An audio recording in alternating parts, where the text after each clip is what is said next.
morning, my dear students. How are you? Fine? Okay.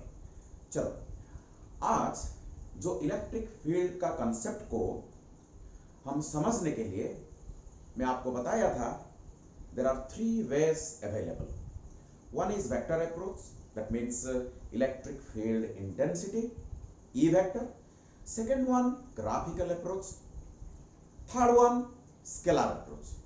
So पहले ये जो vector approach है, इसके बारे में हम बहुत डिस्कशन कर चुके हैं। इलेक्ट्रिक फील्ड इंटेंसिटी के बारे में, इसका कंसेप्ट और इसके रिलेटेड बहुत सारे प्रॉब्लम्स हम सॉल्व कर चुके हैं।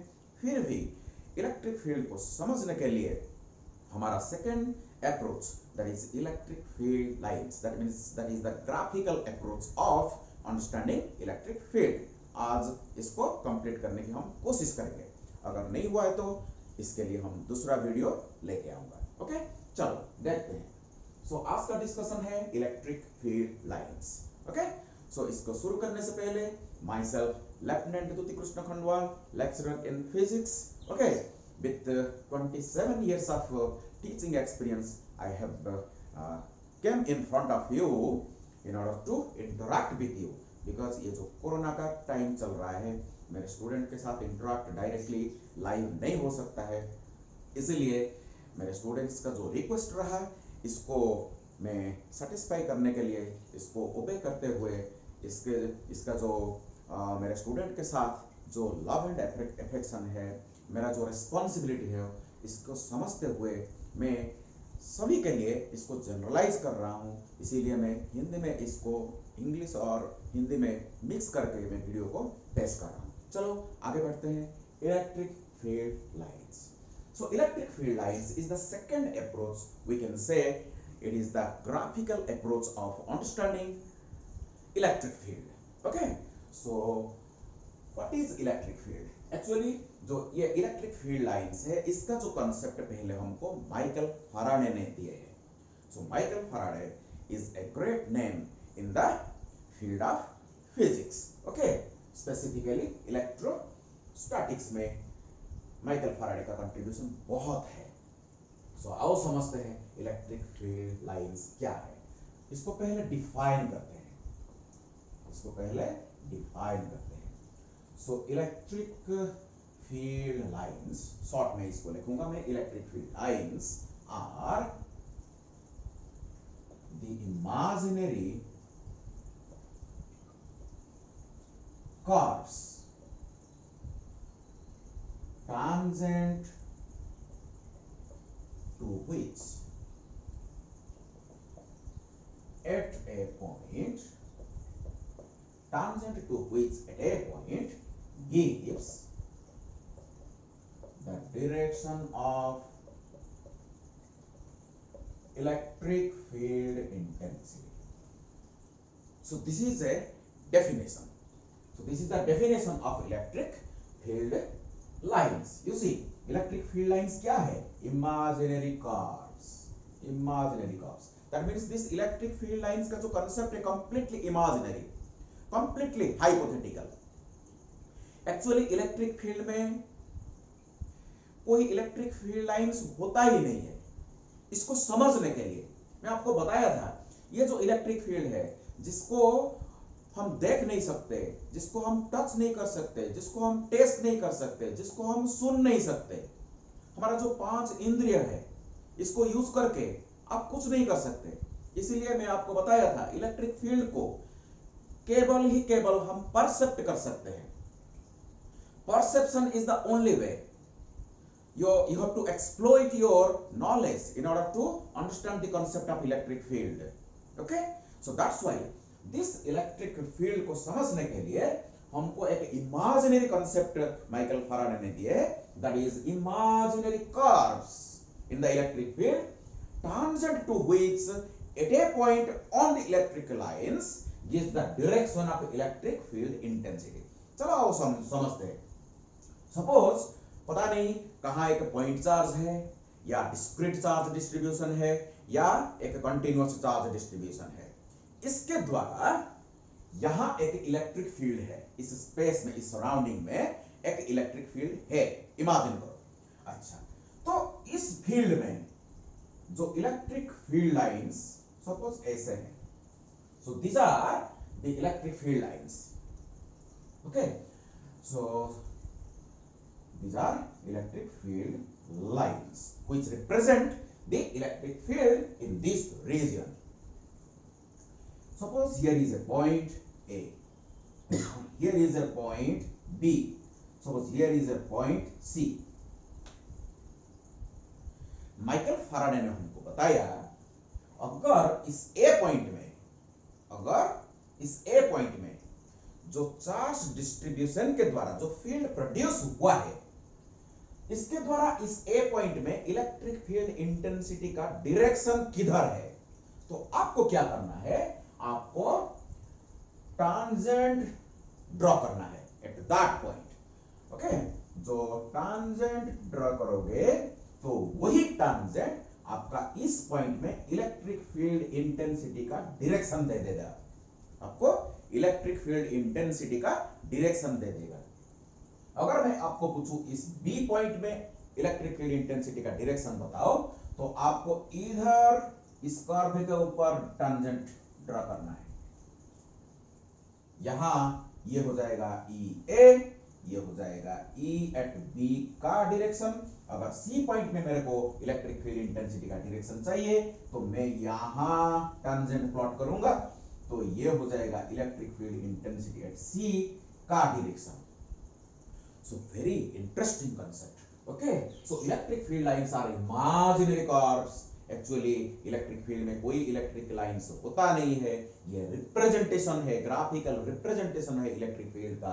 Okay, so tangent अगर कोई भी point में, ये curve के ऊपर किसी भी point में अगर मैं tangent plot कर दूं, draw कर दूं, तो मेरे को उस point में electric field intensity का direction मिल जाएगा. So this is the small definition you have to remember for all times to come. Okay, so this is the definition. Now characteristics.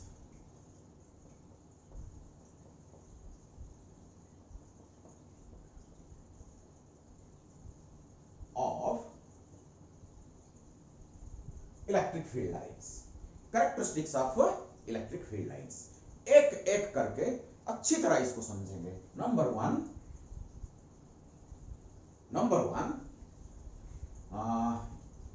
अगर पॉजिटिव चार्ज है, अगर एक पॉजिटिव पॉइंट चार्ज है, मैं point charge के बारे में आपको बता रहा हूं, अगर ये चार्ज पॉजिटिव है और पॉइंट है, lines of force comes out.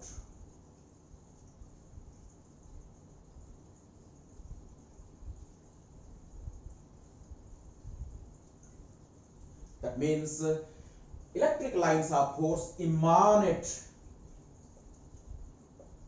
from a positive charge or starts from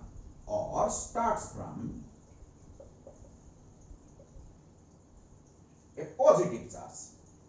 अगर हमारे पास एक नेगेटिव चार्ज है, अगर हमारे पास एक नेगेटिव चार्ज है, electric lines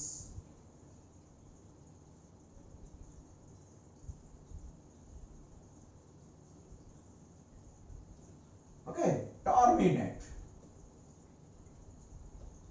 on the negative charge, emanate from electric lines of force or your electric field lines emanate from a positively charged point charge and terminate on, चारों तरफ से आएंगे और पॉजिटिव चार्ज से and होंगे. Okay, और and on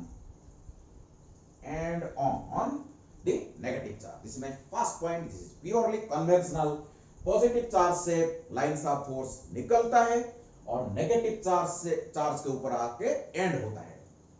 यहां ये अगर पॉजिटिव चार्ज है चारों तरफ और कोई चार्ज नहीं है, ये electric field lines it will extend up to infinity.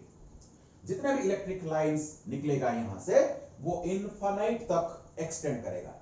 So starts from or emanate from positive charge and extends up to infinity. Here starts from infinity, starts from in all electric field lines start from infinity and end on or terminate on negative charge. This is my first point. Okay, so now come to second point.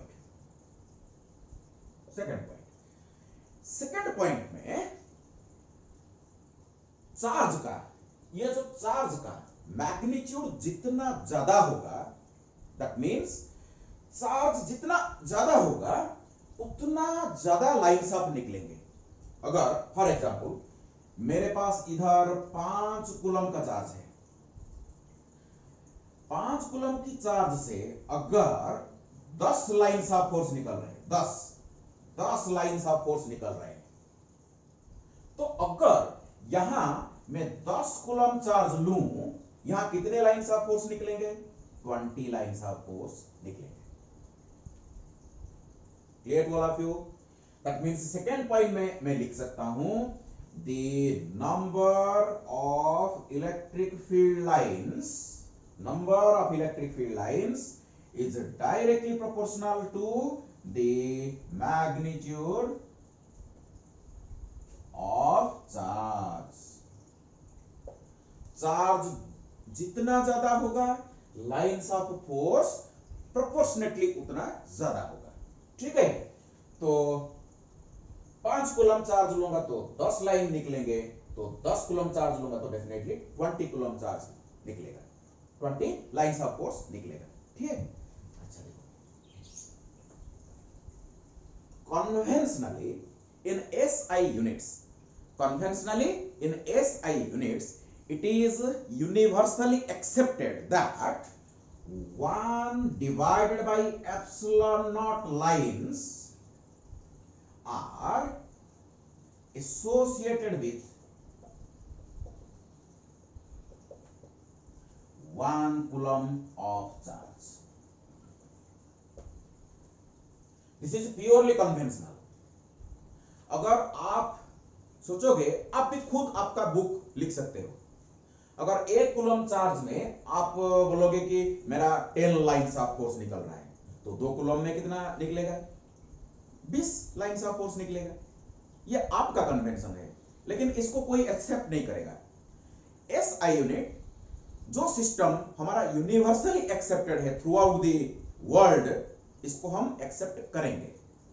Okay, so conventionally in SI units 1 divided by epsilon naught lines or electric lines of force are associated with 1 coulomb of charge. अगर 2 coulomb charge होगा तो 2 divided by epsilon naught lines link होंगे, और ये 5 coulomb charge रहेगा तो 5 divided by epsilon naught lines निकलेंगे। Clear? So second point is also important. The number of electric field lines directly proportional to the magnitude of charge. Charge का magnitude जितना ज्यादा होगा उतना ज्यादा लाइन्स ऑफ फोर्स निकलेंगे। ओके, एंड एसआई यूनिट में in SI units 1 divided by epsilon naught electric field lines are associated with 1 coulomb of charge. So number 3,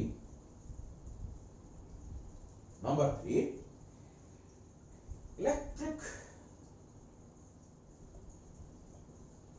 field lines never intersect each other. एक point जितना मैं बताऊंगा, हर point बहुत बहुत बहुत important है। इसमें से डायरेक्टली क्वेश्चन आ जाता है बोर्ड में, नीट में, जेई में डायरेक्टली क्वेश्चन आ जाता है एक पॉइंट से। ओके, तो electric field lines never intersect each other. 2 electric line इसको समझते हैं। चलो इसको मैं मिटाता हूं इधर।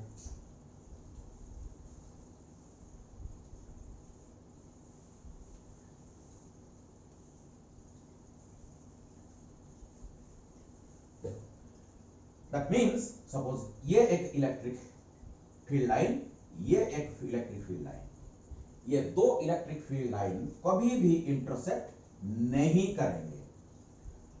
Electric field lines never intersect each other, intersect नहीं करेंगे। अगर करेंगे तो क्या होगा देखते हैं। at the point of intersection, we can draw two tangents. इधर मैं tangent draw कर सकता हूं इस लाइन के ऊपर, इस जो इलेक्ट्रिक लाइन यहां भी मैं एक tangent draw कर सकता हूं.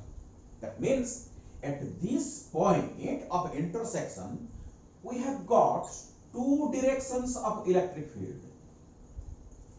एक पॉइंट में इलेक्ट्रिक फील्ड इंटेंसिटी वेक्टर का दो डायरेक्शन कैसे हो सकता है, कैसे संभव हो सकता है? It is quite impossible.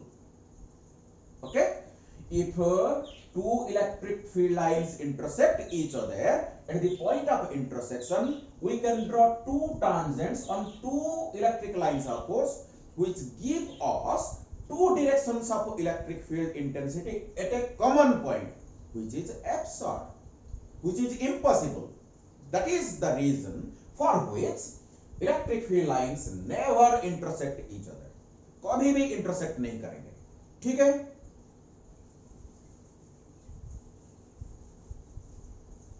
So number 4 point, electric field lines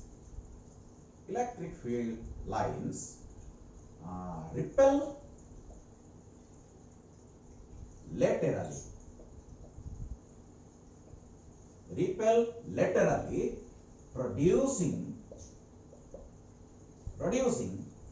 repulsion between like charges. एक मिनट बेटा, এটা পজ কেমন করা হচ্ছে? পজ কেমন করা হবে? पॉज डिटेक्टिंग कर रहे उठेगा ना. पॉज कर कोड है.